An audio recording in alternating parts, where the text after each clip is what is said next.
इस वक्त मैं जयपुर में सीफू ऑफिस के सामने हूं। यहां पर फार्मासिस्ट भर्ती 2023 के अभ्यर्थी अपनी मांगों को लेकर के धरना दे रहे हैं। इनकी मांग ये है कि भर्ती 2023 में निकली थी और अब 2025 हो गया है, लेकिन ये भर्ती की प्रक्रिया अभी तक पूरी नहीं हुई है। 2 साल से अधिक समय लग गया है, जबकि एक सीधी भर्ती थी। इसमें न तो कोई एग्जाम था और न ही कोई इतना डिफिकल्ट और टाइम टेकिंग प्रोसेस था।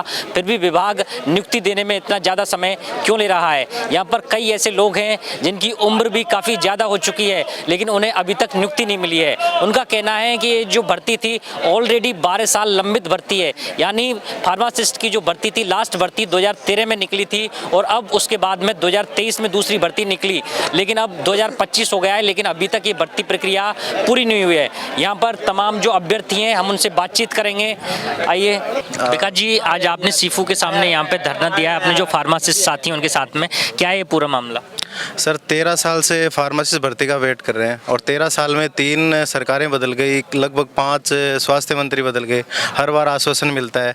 अभी जो ये लास्ट भर्ती निकली है इसमें 8 कैडरों की निकली थी, 7 को तो ज्वाइनिंग भी हो चुकी है। हमारा नंबर सबसे पहले आना था और बीच बीच में लेट करके लास्ट में कर दिया।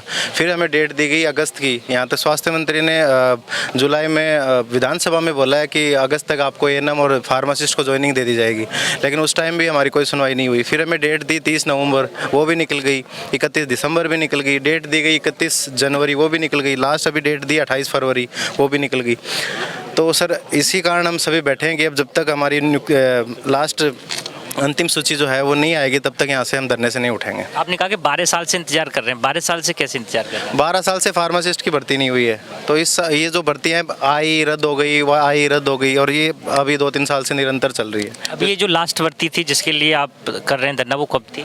ये 2022 2023 सॉरी 2023 में ये फॉर्म भराए गए थे, तब से स्टार्ट है। तो इसमें एलिजिबिलिटी क्राइटेरिया क्या रखा था? इसमें फार्मा जो डिग्री होती है वो होती है और डिप्लोमा दोनों होता है। और जो फार्मासिस्ट होते हैं उनका मुख्य काम क्या होता है? ये निःशुल्क जो दवा केंद्र हैं गवर्नमेंट के, जो दवाई वितरण का काम होता है, जो हॉस्पिटल में दवाई देते हैं वो फार्मासिस्ट ही कर सकते हैं, वो फार्मासिस्ट ही करता है। जैसे आपने कहा संविदा के लोग भी इसमें एलिजिबल थे, तो संविदा में कितने काम कर रहे होंगे अभी लोग? संविदा में सर यहाँ पे हॉस्पिटलों में 18,000 डीडीसी हैं, तो उसमें से काफ़ी लोग हैं जो संविदा पे काम कर रहे हैं। इनमें से भी लगभग 50% 2,000-2,500 उसमें अलग अलग, जैसे कोऑपरेटिव में है, एनएचएम में है, इन सब में है। ये कितनी वैकेंसी निकली थी टोटल? ये 3,067। अब आपने यहाँ वार्ता की, अब क्या कह रहे हैं? वार्ता तो सर होती रहती है, टाइम में मिलता रहता है, हर बार ये हमें डेट का आश्वासन मिलता है, उस डेट पे बैठे हैं। तो इस बार हम नहीं उठेंगे जब तक हमारी अंतिम सूची नहीं आएगी। लेकिन जैसे ये सीधी भर्ती थी, इसमें इतना टाइम टेकिंग प्रोसेस भी नहीं था, तो फिर कहाँ टाइम लगा? कुछ जैसे 7 कैडरों की हो गई, उनमें भी सेम प्रोसेस था। इसमें कोई भी इसमें आरोप प्रत्यारोप लगाता है और उसकी जाँच के लिए बोल देते हैं, इनकी जाँच लंबी चलती रहती है। इनकी जाँच का कोई क्राइटेरिया नहीं है कि 15 दिन 20 दिन। जाँच के नाम पर सब जाँच कर चुके हैं, फिर भी ये लेट लतीफ़ी कर रहे हैं। जांच किस चीज़ की करें, क्या आरोप? डिग्री की जांच है, ड्रग लाइसेंस की जांच है, हर बार नए बहाने बना लेते हैं। आप और भी साथ में, आपका क्या कहना है? सर ये जो भर्तियां हैं, चिकित्सा विभाग की तरफ से 8 भर्तियां निकाली गई थी, जिनमें लगभग 20,000 चिकित्सा कर्मी भर्ती होने थे, जिनमें से लगभग 17,000 की नियुक्तियां हो चुकी है। फार्मासिस्ट चूँकि नियुक्ति क्रम जो इन्होंने बनाया था वो छोटे से बड़े कैडर की तरफ बनाया था कि जिनकी संख्या कम है, जैसे कोई 200 की में है, 500 की में, 1000 की में, तो वो 200 की पहले करेंगे, 500 की बाद में, 1000 की बाद में। हमारे क्रम को तोड़कर जानबूझकर हमारे को अंतिम क्रम दिया गया। आपसे भी ज़्यादा वैकेंसी वाला कोई कैडर था? हमसे ज़्यादा वैकेंसी वाले 2 कैडर थे, परंतु हम उनको उस क्रम को दरकिनार करते हुए हमें अंतिम क्रम पे दिया गया। अब वो अंतिम क्रम के मामले में भी हमारे जो सरकार के द्वारा लिखित 3 जवाब हमारे पास आ चुके हैं, जिसमें हमें पहला जवाब था हमारे पास 30 नवंबर का, फिर उन्होंने दूसरा लेटर जारी किया वो 31 जनवरी तक का किया। उसके बाद इनकी जरा अंतिम जो दिया गया वो 28 फरवरी तक का दिया गया। 28 फरवरी तक हमने सभी लोगों को संभाल के रखा, हम भी आश्वासित थे, परंतु अब उसमें भी ढिलाई हो रही है। उसमें भी कुछ व्यक्तियों द्वारा या कुछ मैं कह सकता हूँ कि कुछ ही मात्र, सभी अधिकारी नहीं, 80% 90% अधिकारी हमारे फेवर में है और हमारे पॉजिटिव में काम कर रहे हैं। मात्र 10% व्यक्ति, 10% अधिकारी ऐसे हैं जो भर्ती को प्रभावित करना चाहते हैं और वो अनावश्यक जो बिल्कुल वो नहीं है कि लीगल नहीं है, अनावश्यक जांचों के नाम पे या अनावश्यक भर्ती को दिशा भ्रम करके इस भर्ती को लेट करना और अटकाना चाहते हैं। आज इस परिस्थिति को देखते हुए 28 फरवरी की जब अंतिम तिथि निकल गई, 3 बार इन सभी को लिखित में जवाब मिल चुका। जो अगर जुबान की बात करें तो हमें ओरली तो जाने 10 बार जवाब मिल चुका, 10 तारीखें बदल चुकी, लिखित में हमारी 3 तारीखें बदल गई, तब इन सभी साथियों का सब्र का बांध टूट गया। आज राजस्थान के समस्त जिलों से सैकड़ों की संख्या में ये फार्मासिस्ट आए हैं और इनकी सिर्फ एक मांग है कि जैसे ही इनकी अंतिम सूची जारी कर देंगे, अब ये कोई तिथि नहीं मांगने आए, ये कोई लिखित आश्वासन नहीं मांगने आए, ये सिर्फ एक चीज़ मांगने आए, लिस्ट। जैसे ही इनकी लिस्ट जारी हो जाएगी, ये समस्त फार्मासिस्ट यहाँ से ही अपनी खुशी खुशी अपने घर जाएंगे। और 13 वर्षों से जो प्रतीक्षारत है, जबकि अन्य कैडर की हर 10-10 साल में 2-2 भर्तियाँ, 3-3 भर्तियाँ हो चुकी, इस कैडर के साथ जो अभी तक सौतेला व्यवहार होता हुआ है, पहली बार इस कैडर को न्याय मिलेगा, ऐसी हमें सरकार से उम्मीद है, अधिकारियों से उम्मीद है। यानी जब तक लिस्ट नहीं आती है, फाइनल लिस्ट नहीं आती, तो आप यहीं बैठे रहेंगे? बिल्कुल, जब तक अंतिम सूची ये जारी नहीं कर देंगे, ये धरना हमारा लगातार रहेगा। चाहे सरकार चाहे तो आज रात को भी जारी कर दे, कल कर दे, परसों कर दे, 10 दिन में करे, जितना दिन समय लगेगा हम यहाँ पर टिके रहेंगे। अब ये सरकार की और अधिकारियों की मंशा के ऊपर है कि वो कब तक जारी करते हैं। आज आपने अधिकारियों के साथ वार्ता भी की, तो उन्होंने क्या आश्वासन दिया, कब तक हो जाएगी ये लिस्ट जारी? अधिकारियों द्वारा आज हमें हमारी वार्ता हुई, उसमें उन्होंने बताया है कि कुछ जांचें थी जो आज शाम तक उनको सबमिट होने का समय था।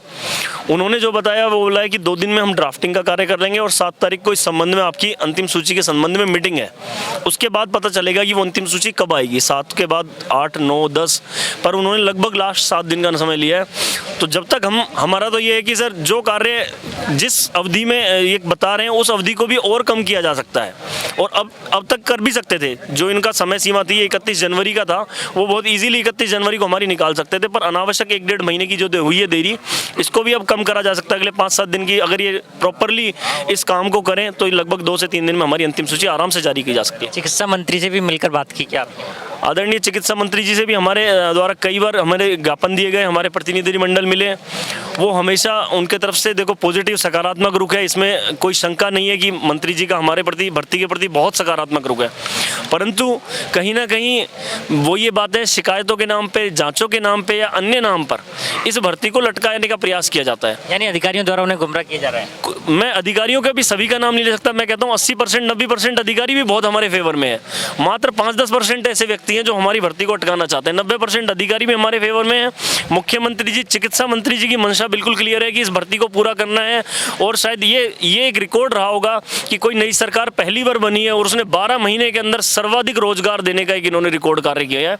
हमको पूरी उम्मीद है कि इस मार्च महीने में हमारे को भी नियुक्ति मिलेगी। हमें मुख्यमंत्री जी की और चिकित्सा मंत्री जी की मंशा पे पूरा भरोसा है।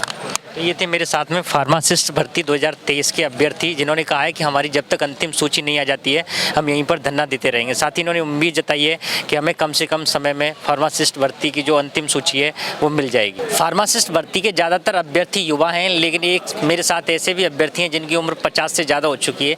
जानते हैं कि उनका इस भर्ती का इंतजार करते करते कैसे उम्र 50 तक पहुँच गई, बताइए। सर 2006 से हमने फार्मासिस्ट के रूप में 2000 में रजिस्ट्रेशन हुआ, 2006 से फार्मासिस्ट को में सरकारी सेवाओं में आ गए हम। 6 से लगा के 2011 में भर्ती हुई। उस समय भी ऐसे कोई सिस्टम बने, सरकार ने बहुत थोड़ी सी पोस्ट निकाली, उसमें उसके बाद भी पीछे रह गए। 2012 में 13 में और निकाली थी, उसमें भी इतनी पोस्ट नहीं थी कि सारे के सारे जो संविदा में काम कर रहे हैं वो लोग उसमें पूरा आ जाए। लेकिन तीसरी बार 2023 में निकाली, उसके बाद 23 से सीधे 10 साल बाद में, तो उसमें अब इंतजार कर रहे काम करते करते।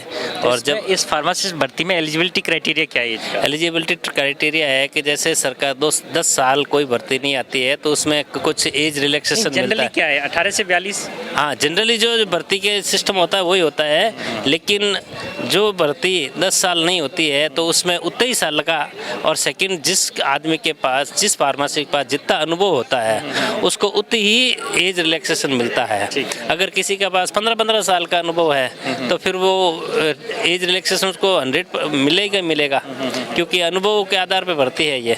तो इसलिए एज का है ही नहीं क्राइटेरिया इसमें। और उसके बाद बीच में कोरोना आ गया, तो कोरोना की वजह से भी भर्तियाँ नहीं हुई, उसका भी इसी भर्ती में सारे मिला के यहाँ हमारे अभ्यर्थी हैं काफ़ी जने जो लगभग 50 को टच कर रहे हैं। तो और उसमें तो ये एक भर्ती अगर कम पूरी होती है तो एक ऐतिहासिक भर्ती होगी पूरे भारत की, कि इसमें जो आसान्वित है 50 की एज की उम्र में, तो वो भी काम करेंगे।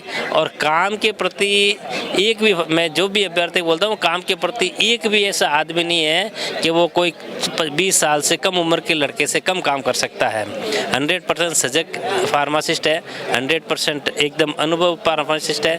और सरकार में जब भी गए हैं। सरकार की कई योजना में हमने काम किया है, चाहे पेंशन की हो, चाहे मुख्यमंत्री निःशुल्क की हो, चाहे बीपीएल की हो, और चाहे आरजीएस की हो, चाहे कैसी भी सरकार की दवा वितरण की योजना होती है ना, तो एक फार्मासिस्ट सरकार और जनता के बीच की एक मुख्य कड़ी होता है और सरकार की योजनाओं को उसमें इम्प्लीमेंट करने के लिए हमेशा सजग रहता है। 2011 में जब पूरे भारत में मुख्यमंत्री निःशुल्क दवा योजना चली थी, ये एक विश्व की सबसे अलग योजना थी कि जिसमें दवाई को पूरी तरह से फ्री किया गया है।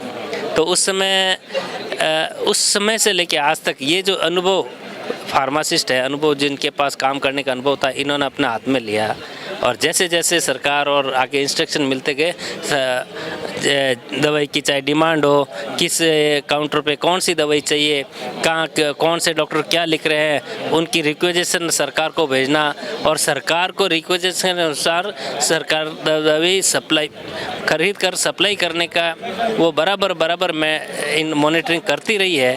तो उसी संविदा पे भी काम किया है? हमने संविदा पे काम, मैं तो संविदा पे कर रहा हूँ अभी भी कर रहे हैं? हाँ, अभी भी जैसे क्या है कि काम, ये सारे जितने भी एज वाले बैठे हैं सब संविदा पे काम कर रहे हैं। अभी जैसे पहले हम शुरू किया तो 2000 रुपये संविदा की हमारी थी, उससे बढ़ते बढ़ते अब कहीं संविदा पे मिनिमम सरकार ने जो कानून ये ना लेबर कानून के अंदर का जितने मिनिमम क्राइटेरिया, कोई 18,000 है, कोई 20,000 है, तो 18-20 हज़ार रुपये मिलते हैं। कहीं पे 18 है और कहीं पे भी अभी भी 7,000 रुपये मिल रहे हैं, कहीं अभी भी 9,000 रुपये मिल रहे हैं। तो ये अलग अलग कोई फिक्स सिस्टम नहीं है, जो जिनके हिसाब से निकालते हैं आदमी अवेलेबल हो जाते हैं और वो वहाँ पे काम करना शुरू कर देते हैं। Thank you.